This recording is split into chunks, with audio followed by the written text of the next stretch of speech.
Sold at a certain price. তাহলে একটা article আছে যেটা একটা সার্টেন প্রাইসে বিক্রি করা হয়েছে। If it is sold at 33 of 1/3% of this price, যদি মানে যে টাকায় বিক্রি করা হয়েছিল সেটা না করে যদি তার 1/3% বিক্রি করা হয়, তাহলে there is a loss of 33 of 1/3%, তাহলে সেটা 1/3% লস হয়ে যাবে। What is the percentage profit when it is sold at 60%? তাহলে পার্সেন্টেজ প্রফিট কত দাঁড়াবে যদি অরিজিনাল সেলিং প্রাইসের 60%-এ সেটা বিক্রি করা হয়? তাহলে দেখা যাক। আমাকে এখানে সবকটা কিন্তু সেলিং বলে দিয়েছে, ঠিক আছে, এটা কিন্তু মাথায় রাখবে, এখানে কিন্তু সিপিটা বলা নেই। তাহলে আমাকে কি বলেছে, সেলিং প্রাইস 33 অফ 1/3% এ যদি বিক্রি করা হয়, তাহলে ধরলাম অরিজিনাল সেলিং প্রাইস 33 অফ 1/3% মানে হচ্ছে 1/3, ঠিক আছে, এটা বার করলাম না। তাহলে অরিজিনাল এসপি, ঠিক আছে, এটা বার করলাম না।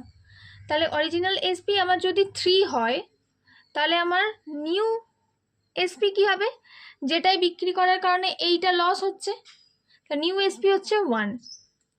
তাহলে আমার কি বলছে, এই 1-এ বিক্রি করলে আমার এই টাকাটা লস হচ্ছে, মানে 1/3 লস হচ্ছে। তাহলে 1/3 লস হচ্ছে মানে এইটা কত হচ্ছে গো, 2/3, মানে এই 2 মানে এটা।